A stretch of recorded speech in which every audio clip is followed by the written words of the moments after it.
বন্ধুরা, আমি আবার একবার চলে এলাম।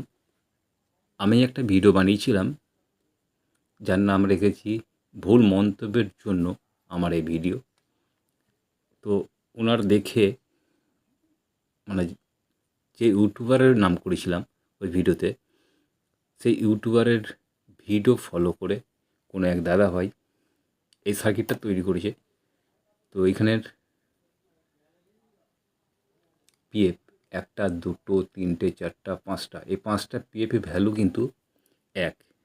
দেখেছেন ওনার ভিডিও দেখে কেমন ভুল মন্তব্য শিখছে। তো চলুন, ওনারই ভুল আমি আবার একটা ধরিয়ে দিচ্ছি। ডেক বেসের সার্কিট, যেটা গান বাজানো হয়, সেটা যদি বিটের করতে হয়, তাহলে তিনি কি বলছেন, এখানে যে 10K রেজিস্টর আছে, 10K রেজিস্টর পরিবর্তে 6.6 বা 6.7K রেজিস্টর ব্যবহার করতে বলছে। 10K পরিবর্তে 6.6 বা 6.7K রেজিস্টর ব্যবহার করতে বলছে।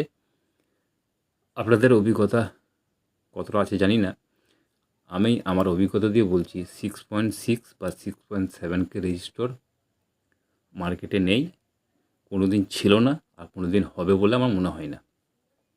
বা 6.6K দিতে পারো বা 6.7K দিতে পারো বা 6.6K দিতে পারো বা 6.7K দিতে পারো। আরও একটা ওনার ভুল ওই ভিডিওতেই আছে, 7808 এবং 7809, এইটা নাকি রেগুলেটর আইসি। আমরা জানি, উনি বলছেন এটা ট্রানজিস্টর। তো চলুন ভিডিওটা দেখে আসি। আর মেন যে এই ট্রানজিস্টারটা আছে, এই ট্রানজিস্টারটা 7808 ট্রানজিস্টার দেওয়া থাকে, 7809 লাগাতে হবে এই ট্রানজিস্টারটা। আর মেন যে এই ট্রানজিস্টারটা আছে, এই ট্রানজিস্টারটা 7808 ট্রানজিস্টার দেওয়া থেকে 7809 লাগাতে হবে এই ট্রানজিস্টারটা।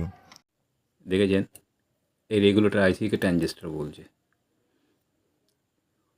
এক প্রথম ভুল মন্তব্য, মানে পিএফগুলো সব এক রাখতে হবে, এক ভ্যালুতে রাখতে হবে। 6.6K, 6.7K, এটাও ভুল মন্তব্য। রেগুলেটর আইসিটাকে বলছে ট্রানজিস্টর, এটাও ভুল মন্তব্য। আমি এটা ভাবছি উনি কাজ করেন কিভাবে, আর উনি যে কাজ করেন তা ভুল মন্তব্যগুলো ইউটিউবে দিচ্ছে কেন? কারণ যারা নতুন তারা তো ভুল শিখছে। তো আমার প্রত্যেকটা বন্ধুকে বলবো, এই 7808 বা 7809, 7806, 7805, এই ধরনের লেখাটা যেটা ভোল্টেজের ক্ষেত্রে ব্যবহার হয়, যেমন 7812, 7815, 7818, এটা হচ্ছে পজিটিভ রেগুলেটর আইসি।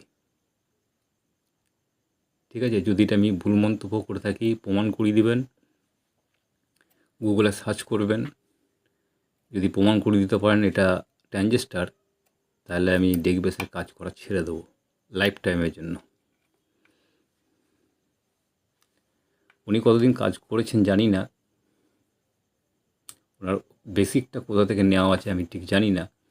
তবে আমার বক্তব্য হচ্ছে ওনারা এখনও বেসিকের প্রয়োজন আছে, অনেক প্রয়োজন আছে।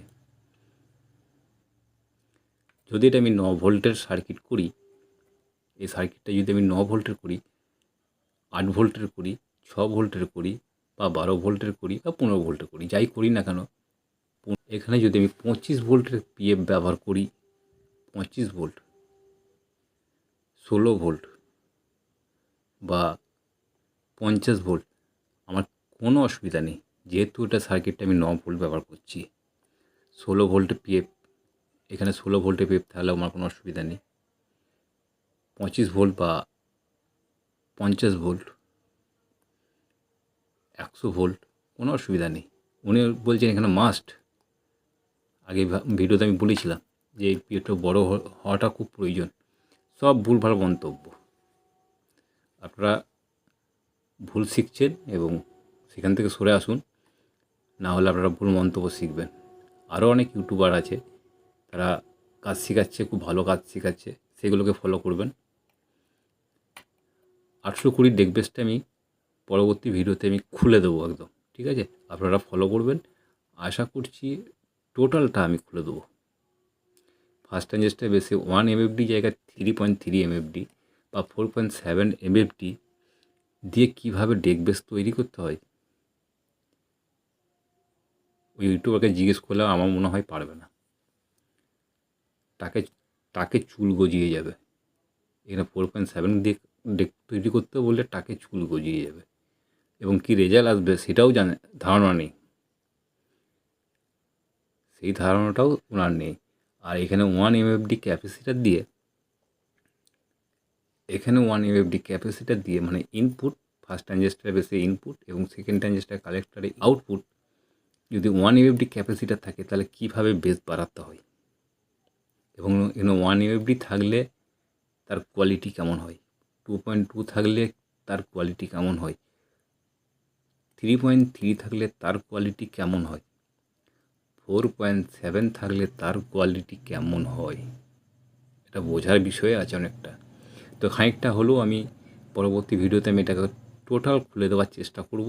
এর প্রত্যেকটা আইসি রেজিস্টার দেখুন, 2 নম্বর পিনে 220 ওহমস দেখেছেন,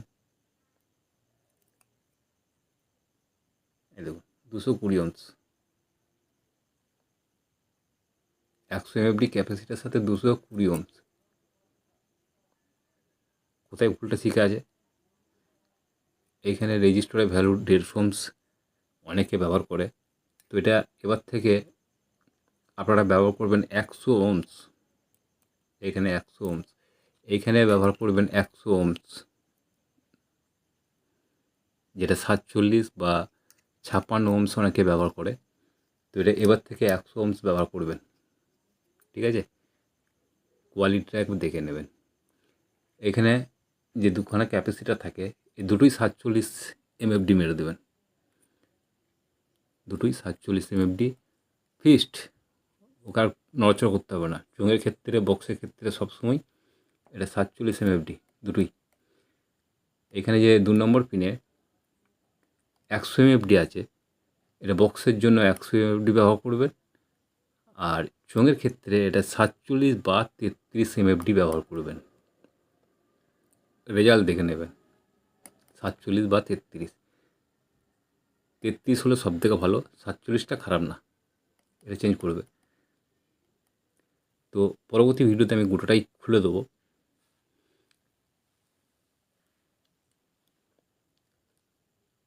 আর যদি আমি যদি এই রেগুলেটর আইসিটা সম্বন্ধে ভুল বলে থাকি, অবশ্যই আমার ভুল ধরিয়ে দেবেন, আমি ভুল স্বীকার করে নেবো বা চিরদিনের জন্য কাজ করা ছেড়ে দেবো, যদি এটা রেগুলেটর আইসি না হয়। এটা যদি আইসি না হয়, ট্রানজিস্টার যদি হয়, তাহলে আমি কাজ করা ছেড়ে দেবো, ঠিক আছে? তো অবশ্যই এটা আপনারা কমেন্ট করে জানাবেন আপনাদের ব্যক্তিগত মতামত। চ্যানেলে যদি প্রথম হন তাহলে অবশ্যই আমার চ্যানেলটা সাবস্ক্রাইব করে পাশে বেল আইকনটা বাজিয়ে রাখবেন। কম্পিটিশনমূলক কিছু কথাবার্তা আমি পরবর্তীতে নিয়ে আসতে পারি, সেই সব পাওয়ার জন্য অবশ্যই চ্যানেলটা সাবস্ক্রাইব করে রাখবেন। ধন্যবাদ ভিডিওটা দেখার জন্য। ভিডিওটা এই পর্যন্ত, পরবর্তী ভিডিওতে আমি আসছি।